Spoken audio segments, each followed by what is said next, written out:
national agricultural research, extension, and tertiary education institutions. This will be what we call the supply side.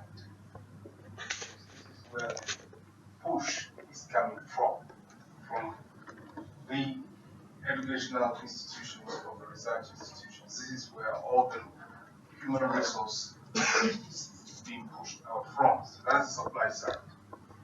Then, secondly, we need to also have a hope of the skill set required by specific demand groups or consumers of products from research and educational institutions. So that is the demand side. In other words, who is needing the agronomist, who's needing the breeder, who is needing the economist, who is needing the modeler. That is the demand side. This information is interactively consolidated and overlaid in order to identify the gaps between the supply and the demand, and hence areas of targeted investments in capacity development. Thus, the e-capacities facility will serve as a major observatory function of FARA by providing an online marketplace for matching supply and demand with demand in agricultural science competencies. An initial training on the supply side users happened earlier this year. The current training session is for demand side users, students, and graduates. As you are representing key organizations and institutions that will be instrumental in implementing the e-capacities, I would request each one of you to give your best in mastering this whole process of e-capacities so that you can successfully domesticate the platform within your organizations. So once you leave this place, it is my hope that you will be armed and well equipped to be able to play your role from wherever you sit in your home organization. And this is going to be the whole essence of coming to Accra at this time to be a part of this training on the demand side of your capacities. Without much ado, I'm happy again to welcome all of you, and it is my singular joy and honor to declare this workshop officially open. Thank you.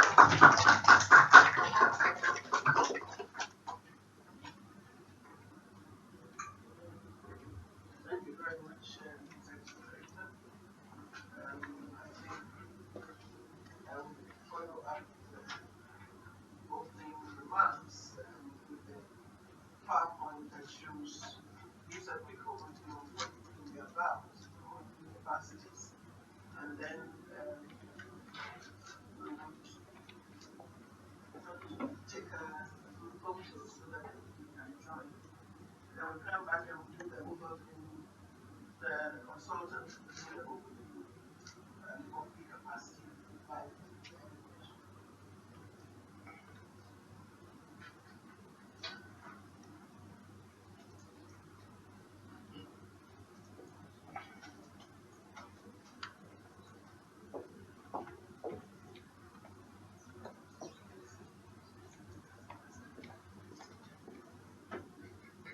Okay, thank you. And I think this presentation is just to set the mic.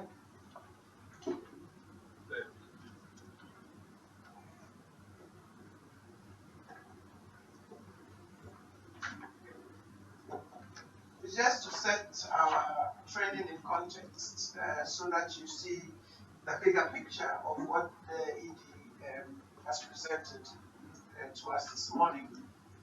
I've called it Mapping Agricultural Institutions to Develop Intelligence for Implementation Efficiency and Capacity of Agriculture Education, as well as agricultural research for development systems in Africa. So that is what we are calling the Ecapacities Africa program. It's about just ensuring that we are mapping all institutions and that we're developing that intelligence that would help decision making and will also support strengthening education system and agricultural research for development systems. So that's the bigger picture for e-capacities. The question is why are we doing this? Why e-capacities? Why is it important? Um, I think part of what the ED just said is that if you look at it carefully in Africa, a lot of the skills and competencies that we're churning out is coming more from the supply side. Yes, the supply side may do tracer studies to know what is it that they need to churn out, but most of the time you will apply to any institution because you know a particular institution is running a particular program. The competencies and skills that are churned out is not necessarily being churned out because there is a demand for it, and even if there is a demand, it is not being done because it's targeting that demand. So we know that across the continent we need to have that change from a supply mode where universities, tertiary institutions, and other training institutions are just training and providing competencies that at the end when you gain, you're not finding a job because your competencies and skills are not actually plugging into the holes that are available. So the idea is how do we reorganize that and provide those competencies and skills that will actually plug the holes that are there on the demand side. There is therefore the need to then define competencies and skills to match the changing skill sets for agriculture. There's a lot of change going on in the system. In fact, now, if you look at it, you go to university or you go to college and you study and you come up with skills and competencies. But the requirements out there are so different and they're changing so quickly that you have to mix and match. Some competencies you have to gain other short-term competencies in order to get a job. So it's important that we have a full handle of this kind of change on the continent and how do we maneuver with that to better define what is it that we do. There's a need to therefore strengthen a system, the knowledge system, and provide a context. One of the key things that actually worry us when we come to training is that a lot of the information that we have and the examples that we give in the classroom actually do not belong to Africa. They belong elsewhere. We use examples from the UK, from US, from other countries because they have the data, they have the information. But when it comes to our own environment, we do not have the information to make our training contextual and help us to apply directly to what is it that we're training. So what we're saying is there's a need to then not just strengthen the system, but to have a system that provides on a continuous basis the context that helps Africans to write their own narrative. We should be able to have our own context and our own environment so that we're able to train to resolve some of the problems and to find the solutions that makes our environment better and to improve livelihoods. That's the whole point. And so if you look at it from the bigger picture, Ecapacities is about helping us to develop a system that will continuously in real time give us the basis and understanding of that kind of environment that helps us write our narrative as Africans. Now again, the executive director mentioned that the import of Ecapacities is because one of the major things that has happened in Africa in the last decade is that African leaders saw it fit that we put together a program or a framework that helps Africans to better organize themselves, better plan, and are able to have at the country level a support system to improve agricultural development and of course to improve livelihoods. This program is the Comprehensive African Agriculture Development Program, CADAP. And I think for those of you from the ministries and you're very familiar with CADAP, even from the research and universities.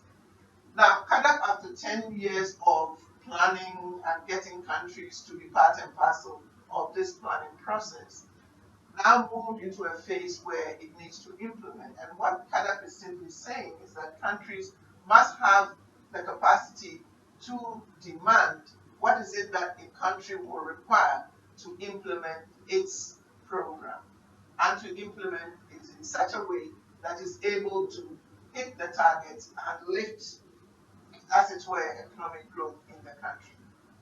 Now, if that's the case, then a country must have the capacity to implement that program.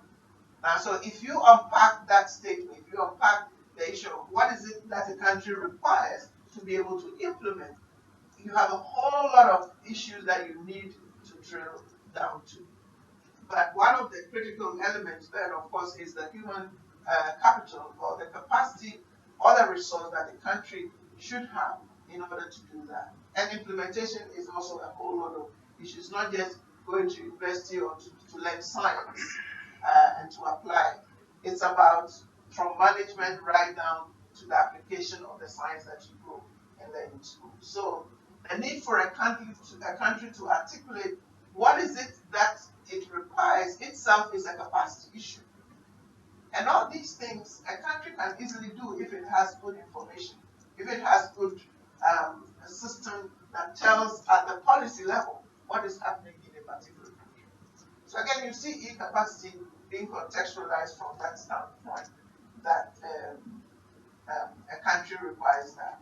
Now the graph there, that is not fully updated, it's an old graph. It's just to show that each country or many countries now have signed on to this CADAP. I think now we have nearly 40 or even 45 as the last time that I checked. Emmanuel, I don't know, do we have, it's about 45 now, isn't it?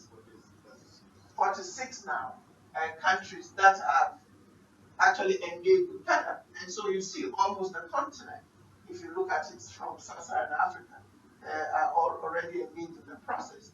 And we need a system that helps us then to build that systemic capacity that Malabo Declaration is saying from what the ED is saying.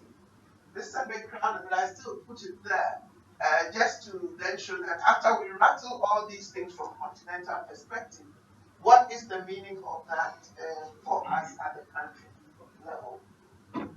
The demand and supply of capacity in Africa, in terms of the analysis of human capital, is because of the fact that the current knowledge-based economies that we are having are also benefiting from this increasing technological content around consumer goods and foods and items.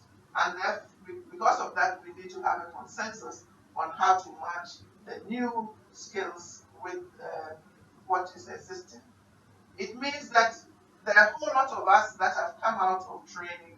We have acquired some skills, but the demand is that they're new skills. So we need to see how this matches, and we need to see how do we blend ourselves to be useful to a country.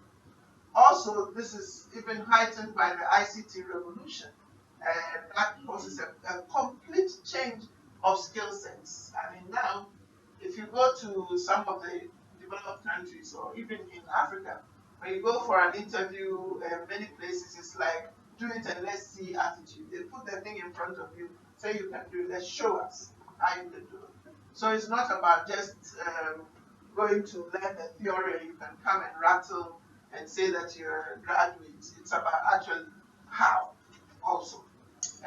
It's critical. Again, the comparative advantage of countries seem to be shifting. It's no longer being based on natural resource endowments in Africa.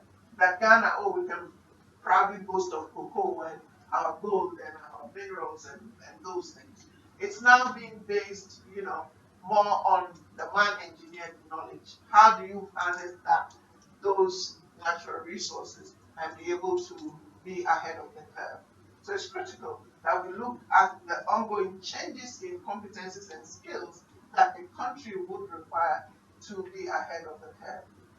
Countries that have sufficient knowledge base are finding it easier to import ideas and technologies. But you see, if you look at science and the application of it, it's not all science that a particular country can generate. Your power to actually enlist science and borrow science is also one of the important capacities that a country should acquire. So you see that the more you have, the stronger your the knowledge base, the easier you're able to import ideas and technologies. The ability of a society to produce, select, adapt, and commercialize and use knowledge for sustained growth is presently considered obligatory. It is not a luxury. It's a must-have. If a country hasn't got that, then don't talk about economic growth. So it is now becoming an imperative for countries to have that ability, and it's about capacity of that country. So when you look at many of our pro-poor growth strategies, those strategies require development of ones that links economic growth to the application of science. And the ED mentioned that within the context of CADA, FARA has developed what we call the science agenda. And it's all about how a country is able to organize itself, is able to have that capacity to apply science to improve economic growth through agriculture development. So workforce development across continent has become a more sophisticated issue. It's not about go to school, train, and come out and you find a job. It's about actually tailor making that that individual to ensure that it's going to plug into a demanded pool. And it has a varying levels of sophistication. Now, if that is the case, we need to determine the appropriate institutional arrangement for that to happen. We need to develop a holistic system in all our countries, which calls for a more comprehensive approach to resource allocation. It calls for a more appropriate sequencing of investments across the three levels of education. And it calls for an institutional frame in Africa to ensure that we link the skills required to market and the educational system as a necessary strategy for exiting poverty. So as Edie said, poverty may happen by default, but you actually need to plan to exit it. You can't just expect that poverty will go away as a matter of course. You have to put in a lot of effort for that to happen. Then, of course, we then ask ourselves, so having said all of that as background, what does para itself do with it? And one of our responses to the situation that I've just captured is the Ecapacities decision support that you will be very shortly be introduced to. Currently, there is little investment allocated to developing the required capacity in agriculture. And because we seem to know the enormity, but we also don't actually have a commensurate investment to deal with it. And oftentimes we get slapped in our faces when we get African countries compared to China, compared to Korea, and all those East Asian countries. Because they've made a dedicated effort and made a huge enough investment in human capital. So what we're saying is that in order to make that investment, you need to target because you have limited resources. You can't just throw money into a pit without knowing where it's going. So targeting the use of resources is also one of the elements that capacities seek to drive because it helps decision makers to allocate those resources based on what is required. But to do that, you need a plan on such a scale that must be preceded by stock taking, mapping relevant institutions to generate that relevant data and information and to provide a credible basis for prioritizing investment. So that's what you must have in a country, a credible basis for prioritizing investment. You can't just be in a ministry or decide, I'm going to put money on this. You have to have some logical and some credible system in your country. So Ecapacities therefore then presents you as a country an online marketplace where you will have supply and demand engaging or interchanging. That when you talk about the national workforce development or human capital development, it is based on what the country requires, and not because another country is training 50,000 engineers. Ghana goes to train 50,000 engineers. If we want to train irrigation engineers, it's because that's what we need to fit the implementation of our strategy. And that requires information and knowing what is happening. So that this platform is different from all other. It's not just a data collection um, exercise. It's a platform that provides real-time review of the levels of capacity. So at any particular time, a country should be able to review in real time their capacity requirements and capacity provided in order to dynamically estimate capacity gaps and use it in priority setting and targeting of investment. How ECAPS works, I'm going to leave that to the consultant. Basically, there are 4 portals, if I can use that in layman's language. There is a training providers portal, that's the looking at the information from the supply side institutions. And when we say supply side institutions, they are all institutions that provide skills and competencies. So all training institutions, sometimes even extension and input dealers, they do some form of training to provide competencies and skills. Then we have the portal on workplaces. That is probably what we're going to do today, the demand side, where you are absorbing those competencies and skills, so you have your own requirements that needs to engage with what is being provided. Then, of course, there is the graduate portal that then also gives us an idea in terms of those who have benefited from training institutions and their competencies and skills.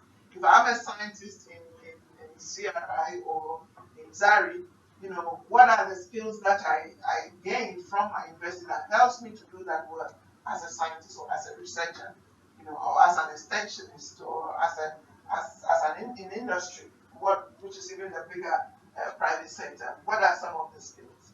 And how do I engage jobs and know that these are the skills that I need to build? And the 4th portal is, of course, the knowledge. We're calling it Knowledge Hub because it's going to be the portal that tells us what is happening in capacity development on the continent. Who is doing what in capacity development? With whom? What are some of the new things that are coming up? So it's almost going to give us the information on the platform that Kenny will be providing. He calls it news, but it's actually about news on capacity. What's up really on capacity development portal? And of course, for each of these, there will be dashboards depending on whether you are an institution, a country, ministry, an SRO, continental organization like AFAS or FARA. So there will be different levels of dashboard on them. So basically, again, I'm going to skip a lot of this because you go through that. The platform tracks and reports supply and demand of skills and competencies in order to identify gaps in capacity, assist employers, and help career path planning, as well as facilitate tracking and management of alumni. That's something that Africa always underestimates, managing alumni. It's such a huge resource that can change things around if we pay attention. You see, when you go to university outside, they are chasing you everywhere, and you wonder why they're spending so much effort and time and resources sending you brochures and all those things. Because management of alumni is a huge resource to any particular country in terms of how you build your workforce. Even if they still are in the diaspora, it's good to manage that. Again, a point to show that incapacities is not about any individual. It's not about any individual organization. It's a collective effort at national, sub-regional, and continental level. So we have a number of partners that are part and parcel of making e-capacity work. It's not just about FARA. We have NEPAD, we have Asereka, ADESA, CORAF, Forum, ANAFE, Rizal, AAU, African Capacity Building Foundation, and quite a number of institutions that have come together on the other continental level, and we call ourselves Capacity Development Joint Action Group. It's a community of practice for learning, and we're hoping that it's this community that's going to help ensure that e-capacities is rolled out as a joint effort. So who is e-capacities for? I think I've said a lot already. It's for the supply side institutions, universities, colleges, vocational institutions, training providers, extension agents, and input suppliers who would need to know what is it they need to train on. It's also for the demand side organizations, employers of all graduates from all levels, government, private sector, agribusinesses, and that's why I'm pleased to see a lot of our Unibrain incubators here. We also have chambers of commerce.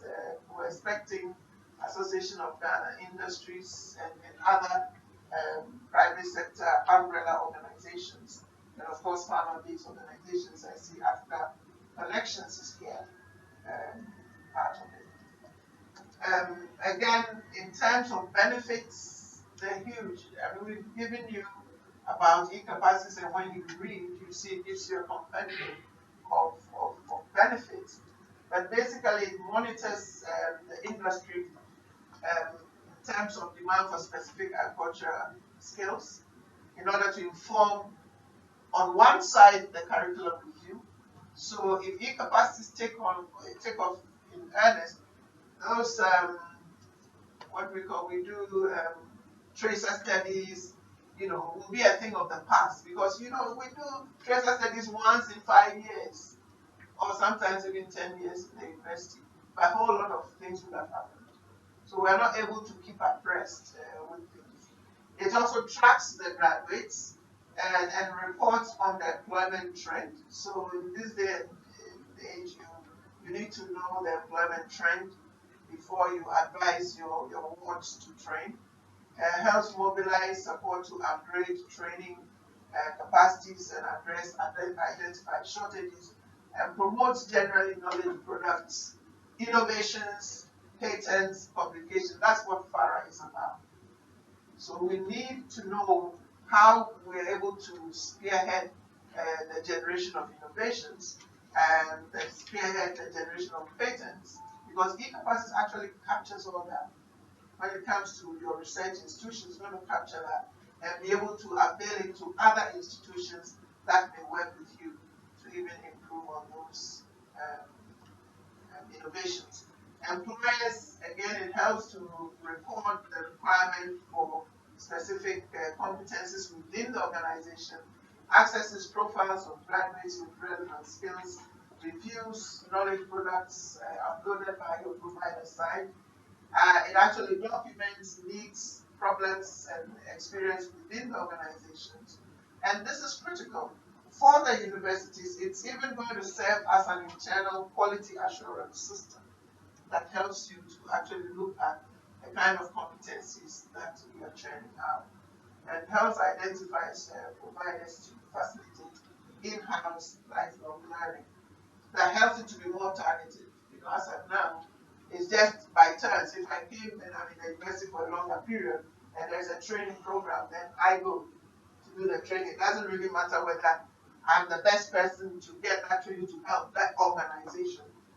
I go and train, and I come and I sit in my office, and nobody benefits from it. So you need to look at the system that changes that. It's also for graduates, I mentioned, and for development partners. One of the critical things that development partners always ask us, or always need to know, is about where are the gaps? How do we know the gaps? How do we target our investment in completely are confounded that they put in so much money on the continent and yet they don't see much. Because there's a lot of leakage in the system, I must say, that we tend to do things in piecemeal. We put a lot of investments in certain areas and we don't see the impact. So this is something that will help targeting of even investment from development partners. I've talked about career growth. I've talked about access to opportunities, and it connects mentors and peers to promote career progression. I've talked about that. So where are we going in all this? Capacities. This all that we've done quite a bit. And the bit in red is where we are now. We started, Farah actually developed the concept and strategy to be able to now come up with what is it that Africa needs. And with that, we did it with our partners. Of course, we didn't just, and it's all from the assessments of where the gaps are and what is actually required. And then from there, we went to say, okay, does it even work? The concept that we have in Farah, will it work? So we had to do a prototype to show whether e-capacities work. Again, at the prototype stage, we used, I think Ghana was one, some of these countries, that's why you become lead countries. We used institutions to validate the prototype. And then, of course, there's a phase of mobilizing stakeholders. So it's not just about just bringing you here to do training. We have done quite a bit in terms of which stakeholders should actually be the critical mass to move e-capacities forward. The formation of the joint action group, for instance, was part of that major effort. That it is an effort from institution to the country, to the sub-region, to the continent, and be able to move this. And for that, we've also launched this in terms of popularizing it, even ahead of actually populating, and also using these platforms to also generate feedback on what people think that is useful. We did a pre-launch of it in the Roof Forum Biennial. We did it in GCAD 2. GCAD is the global conference for aquaculture research for development. The second one was done in Punta del Este. We launched ECAS there. We launched it in our own FARA Science Week in 2013. And then after that, we collected all that feedback, and knowing what we have as prototype, we went into fine-tuning and release of a live version. I'm tracking all this for you to know how far we have come. It's not near, we have come. So this live version that Kenny is going to use to facilitate the training has gone through all this for a transfer. But that does not mean that this training is not also even going to find new things and innovative things that is going to help fine-tune it even better. So now we are at the stage where we're training lead countries using this live site. And as Edie said, we did one major training for the supply side institutions. So we had the universities, training colleges, the networks in the training like Forum and AFA, they were all here in May to do the training, the supply side. So the second and might be the final side that makes e-capacities now fully functional is this training, looking at those of us on the demand side. What is it that we need to do to make e-capacities functional? Now, after that, we're hoping that this is then going to allow us to fully launch a data capture phase where we're populating the necessary databases. And then from that, we roll out to other countries. And that's why we're calling the lead countries for e-capacities. Where will e-capacities lead us? We know that we're expecting 5 outputs, that there will be definition of needed competencies and skills for the job market, so far as science for agriculture is concerned. We also know that we expect that the analysis of the capacity deficits to promote regional expertise or regional mobility will be done. For instance, if you know the expertise you have in Ghana and you know the gaps, then your Ghana is able to have an action plan for the next 3 to 5 years to know that maybe we're going to borrow some competencies elsewhere. And because e-capacities is also continental, it's able to tell you where these other competencies actually reside. And then you could then borrow as you build your own competencies. So this is why we're calling it an intelligence for implementation. And then, of course, we're going to expect us to generate information for evidence-based planning. And then also for advocacy and prioritization. You can only advocate if you have serious data, serious information. You can advocate for investments in specific areas if you have your own data at the national level, right? And so the entire workforce formation, when it comes to science for agriculture in the country, is what Ecapacities is starting with. In fact, we have already started getting requests after the first training from health and from, I think, communications that they would like to be part of ECAP. But we're saying this is actually about agriculture. If a country then takes it on and they feel they can apply it to other areas, I think the countries will have to call them. FARA is worked through this and it's made huge investment to give this 2 countries, and then countries will have to then make the necessary investment to move it across to other aspects. Again, we expect that it will generate data for refreshing the capacity component for the science agenda for agriculture, and of course develop a whole intelligence for improving implementation efficiency and capacity.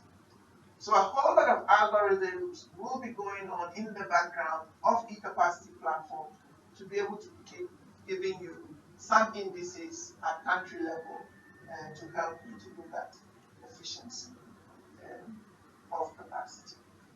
So ladies and gentlemen, I think this is where I will stop to just say that this is almost for me a mission. If you are part and parcel of the body of individuals in a country wanting to help improve agriculture in your country, this is one opportunity to feel proud that you can do something as an individual. Because if you support your country to be able to know what is it that it has, how it can use resources, and where it can put investment, you would have contributed. So for me, FARA has, in a way, kick-started a process that countries and institutions, for that matter, will have to hold here to drive the process as part and parcel of their own mission. So thank you very much, ladies and gentlemen.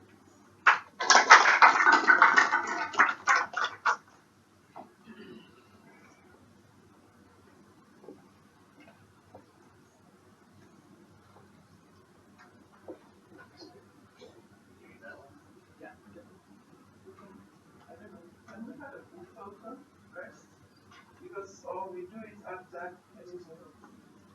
I'm going to give how the product looks like. How long is that like? How long?